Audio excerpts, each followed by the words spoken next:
नमस्कार। आज की इस खास चर्चा में हम केवल कोई आम कविता नहीं पढ़ने वाले हैं। सच कहूं तो हम मानव व्यवहार के एक बहुत ही गहरे अध्ययन में बोता लगाने वाले हैं। अयोध्या सिंह उपाध्याय हरिऔध जी की मशहूर रचना फूल और कांटा, ये सिर्फ साहित्य का एक टुकड़ा नहीं है, बल्कि ये जीवन की सबसे बड़ी सच्चाइयों का एक आईना है। आजमगढ़ में जन्मे हरिऔध जी, जिन्होंने प्रिय प्रवास जैसा खड़ी बोली का पहला महाकाव्य लिखा था, उन्होंने इस छोटी सी बाल कविता के जरिए जो संदेश दिया है ना, वो सचमुच बहुत शक्तिशाली और विचार करने योग्य है। अब एक बहुत ही गहरा दार्शनिक सवाल उठता है, क्या किसी इंसान का जन्म, उसका खानदान या उसकी पृष्ठभूमि उसकी महानता तय करती है, या फिर उसके कर्म? तो चलिए इस सवाल की गहराई में उतरते हैं और देखते हैं कि कैसे एक साधारण सा पौधा हमें इतनी बड़ी बात समझा सकता है।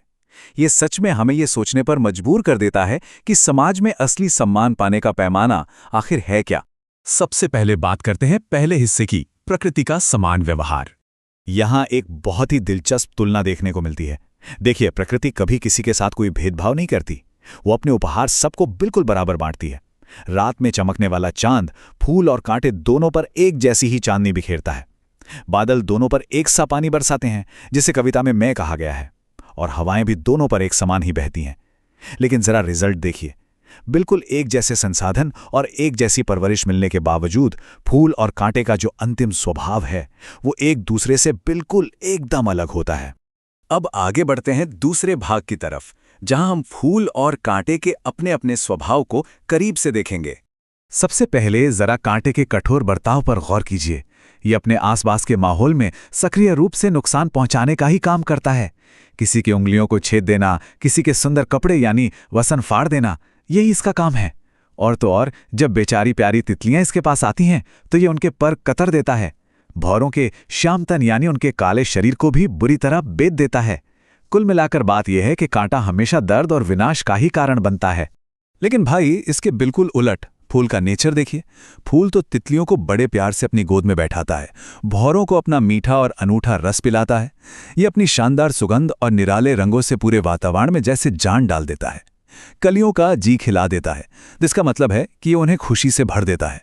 यहाँ फूल के जितने भी काम हैं, वो सब पोषण करने वाले, दूसरों को कुछ देने वाले और चारों तरफ आनंद फैलाने वाले हैं। तो इन सब अलग अलग व्यवहारों का प्राकृतिक और अंतिम नतीजा क्या निकलता है? बहुत सीधा सा हिसाब है। कांटा, जो अपने चुभने वाले और दुख देने वाले नेचर के कारण सबकी आंखों में खटकता है, उसे कोई भी पसंद नहीं करता। वहीं दूसरी तरफ फूल को देखिए। उसके इस देने वाले स्वभाव के कारण उसे इतना सम्मान मिलता है कि लोग उसे सीधे देवताओं के शीश पर सजाते हैं। मतलब यहाँ जन्म नहीं, बल्कि हमारे कर्म ही ये तय कर रहे हैं कि किसे सम्मान मिलेगा और किसे तिरस्कार।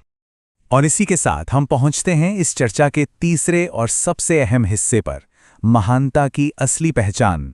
हरिऔध जी ने कविता के बिल्कुल अंत में जो लिखा है ना, वो सीधा दिल पर लगता है। वो कहते हैं, किस तरह कुल की बड़ाई काम दे जो किसी में हो बड़प्पन की कसर। ये एक लाइन इस पूरी कविता का सबसे बड़ा मॉरल या सबक है। चाहे कोई एक ही परिवार, एक ही खानदान या एक ही पौधे पर क्यों ना पैदा हुआ हो, अगर उसके चरित्र में महानता की कमी है तो उसका वो बड़ा नाम किसी काम का नहीं है। एक बुरा इंसान कभी भी किसी बड़े परिवार के नाम के पीछे छिप नहीं सकता। यहाँ इस बड़प्पन शब्द को समझना बहुत ही जरूरी है। बड़ा और पन से मिलकर बने शब्द का असल मतलब है महानता या श्रेष्ठता। और ध्यान देने वाली बात यह है कि बड़प्पन किसी के पास मौजूद धन दौलत, शारीरिक ताकत या उसके परिवार के नाम से नहीं आता। ये 100% एक व्यक्ति के गुणों, उसके स्वभाव और उसके कर्मों से पहचाना जाता है। महानता हमेशा इस बात पर निर्भर करती है कि हम करते क्या हैं, इस बात पर नहीं कि हम पैदा कहाँ हुए हैं। चलिए अब कविता के व्याकरण यानी इसके ग्रामर वाले हिस्से पर थोड़ी नजर डालते हैं। यहाँ हिंदी व्याकरण का एक बहुत ही सुंदर और सीधा सा नियम देखने को मिलता है। कविता की पंक्ति है, भौर का है बेंद देता श्याम तन। अब इसमें श्याम शब्द को लीजिए, जिसका मतलब है काला रंग। यह एक विशेषण है क्योंकि ये विशेषता बता रहा है। और तन शब्द, जिसका मतलब है शरीर, ये वो संज्ञा है जिसकी विशेषता बताई जा रही है। व्याकरण की भाषा में इसे विशेष्य कहते हैं। तो कवि ने एक ही लाइन में व्याकरण के इस नियम को कितने शानदार और आसान तरीके से समझा दिया है। इसके अलावा कवि ने अपनी इस रचना में कुछ बहुत ही दिलचस्प क्रिएटिव आज़ादियां भी ली हैं। जैसे कविता की लय और फ्लो को बनाए रखने के लिए अक्षरों को छोड़ देना, आपने ध्यान दिया होगा, कविता में और की जगह सिर्फ औ का इस्तेमाल हुआ है ताकि उसका म्यूजिकल फ्लो न टूटे। इसके साथ ही अंतिम शब्दों की तुकबंदी, जिसे तुकांत कहते हैं, उसका भी बेहतरीन इस्तेमाल हुआ है। प्रकृति का मानवीकरण किया गया है और फूल तथा कांटे के बिल्कुल उल्टे गुणों को एक साथ रखकर एक बहुत ही जबरदस्त विरोधाभास यानी कॉन्ट्रास्ट खड़ा किया गया है। अब आते हैं अपने 5वें भाग पर, जहां हम प्रकृति के कुछ असल उदाहरणों को देखेंगे। अगर हम असल दुनिया में देखें तो किताबों से अलग फूल और कांटे अक्सर एक ही पौधे पर एक साथ मौजूद होते हैं।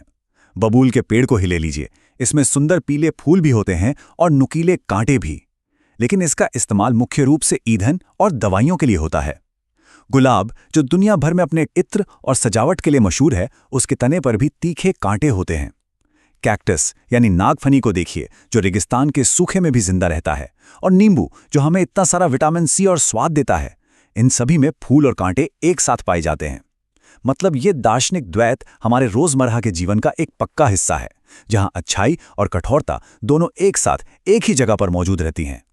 तो इस पूरी चर्चा के बाद हमारे सामने एक बहुत ही गहरा सवाल रह जाता है। जब हम इंसानों के व्यवहार को देखते हैं तो समाज अक्सर किसे ज्यादा अहमियत देता है?